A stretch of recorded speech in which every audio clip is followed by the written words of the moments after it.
ಈ ಯುದ್ಧ ಭೂಮಿಯಲ್ಲಿ ಬಿಲ್ಲು ಕೈಯಲ್ಲಿದೆ, ಶತ್ರುಗಳು ಎದುರಲ್ಲಿದ್ದಾರೆ. ಯುದ್ಧ ಆರಂಭವಾಗಬೇಕಾದ ಕ್ಷಣದಲ್ಲಿ ಅಚಾನಕ್ ಅರ್ಜುನನ ಕೈ ನಡುಗುತ್ತದೆ, ಮನಸ್ಸು ಕುಸಿಯುತ್ತದೆ, ಕಣ್ಣಲ್ಲಿ ನೀರು ತುಂಬುತ್ತದೆ.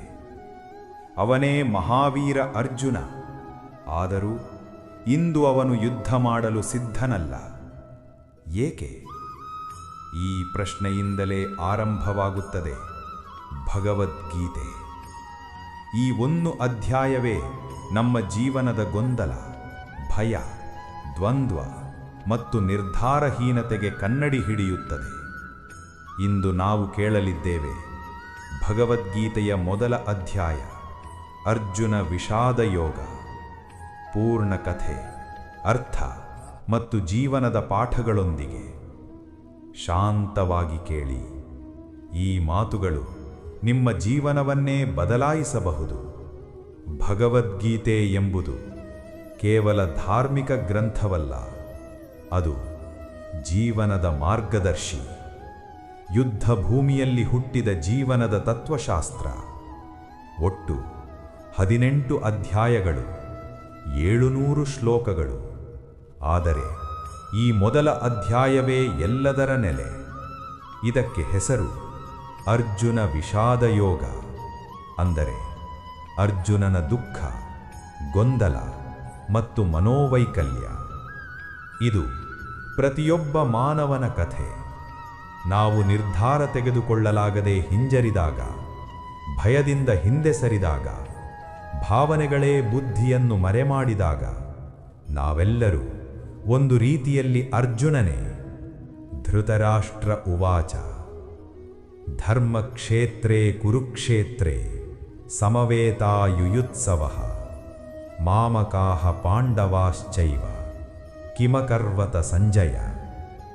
ಅಂಧರಾಜ ಧೃತರಾಷ್ಟ್ರ ಕೇಳುತ್ತಾನೆ, ಸಂಜಯ, ಧರ್ಮಕ್ಷೇತ್ರವಾದ ಕುರುಕ್ಷೇತ್ರದಲ್ಲಿ ಯುದ್ಧಕ್ಕಾಗಿ ಸೇರಿದ್ದ ನನ್ನ ಮಕ್ಕಳು ಮತ್ತು ಪಾಂಡವರು ಈಗ ಏನು ಮಾಡುತ್ತಿದ್ದಾರೆ? ಇಲ್ಲಿ ಒಂದು ಸೂಕ್ಷ್ಮ ಅರ್ಥ ಇದೆ. ಅವನು ಹೇಳುವುದಿಲ್ಲ ನಮ್ಮ ಮಕ್ಕಳು, ಅವನು ಹೇಳುತ್ತಾನೆ ನನ್ನ ಮಕ್ಕಳು, ಮಾಮಕಾಹ. ಇಲ್ಲಿಯೇ ಶುರುವಾಗುತ್ತದೆ ಅನ್ಯಾಯದ ಬೇರು. ಸಂಜಯ ಯುದ್ಧ ಭೂಮಿಯನ್ನು ವರ್ಣಿಸುತ್ತಾನೆ. ಭೀಷ್ಮನು ಶಂಖವನ್ನೂದುತ್ತಾನೆ, ಪಾಂಡವರು ತಮ್ಮ ಶಂಖಗಳನ್ನೂದುತ್ತಾರೆ. ಶ್ರೀಕೃಷ್ಣನು ಪಾಂಚಜನ್ಯ ಶಂಖವನ್ನೂದುತ್ತಾನೆ. ಅರ್ಜುನ, ದೇವದತ್ತ, ಭೀಮ, ಪೌಂಡ್ರ, ನಕುಲ ಸಹದೇವ ತಮ್ಮ ಶಂಖಗಳು. ಆ ಶಂಖಧ್ವನಿ ಆಕಾಶ ಭೂಮಿಗಳನ್ನು ಕಂಪಿಸುತ್ತದೆ. ಇದು ಕೇವಲ ಯುದ್ಧದ ಶಬ್ದವಲ್ಲ, ಇದು ಧರ್ಮದ ಘೋಷಣೆ.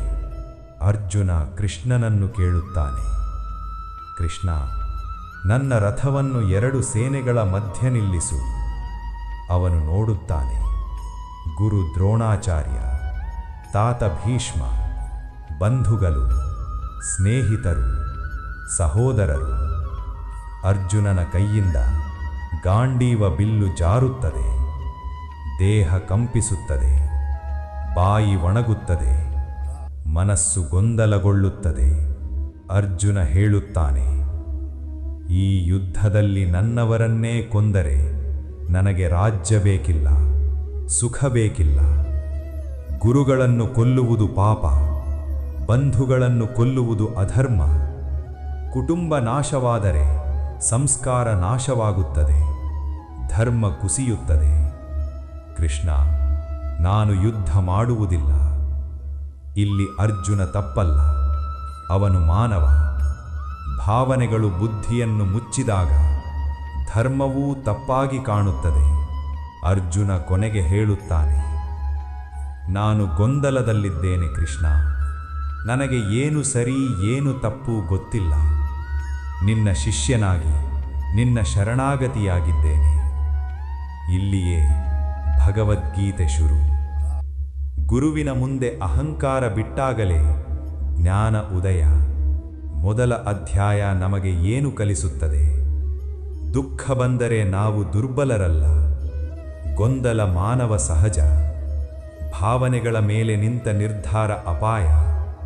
ಶರಣಾಗತಿ ಜ್ಞಾನಕ್ಕೆ ದಾರಿ.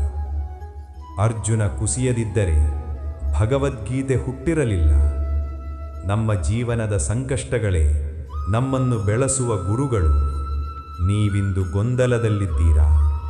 ನಿರ್ಧಾರ ತೆಗೆದುಕೊಳ್ಳಲಾಗುತ್ತಿಲ್ಲವೇ? ಅರ್ಜುನನಂತೆ ಶರಣಾಗತಿಯಾಗಿ. ಉತ್ತರ ನಿಮ್ಮೊಳಗೇ ಇದೆ. ಮುಂದಿನ ಅಧ್ಯಾಯದಲ್ಲಿ ಶ್ರೀಕೃಷ್ಣನು ಮಾತು ಆರಂಭಿಸುತ್ತಾನೆ. ಅದು ಜೀವನ ಬದಲಾಯಿಸುವ ಮಾತು, ಕೊನೆಯ ಮಾತು. ಈ ಭಗವದ್ಗೀತೆಯ ಪವಿತ್ರ ಜ್ಞಾನ ನಿಮ್ಮ ಜೀವನಕ್ಕೆ ಶಾಂತಿ ತರಲಿ. ವಿಡಿಯೋ ಇಷ್ಟವಾದರೆ ಲೈಕ್ ಮಾಡಿ, ಶೇರ್ ಮಾಡಿ ಮತ್ತು ಚಾನೆಲ್ ಸಬ್ಸ್ಕ್ರೈಬ್ ಮಾಡಿ. ಜೈ ಶ್ರೀಕೃಷ್ಣ.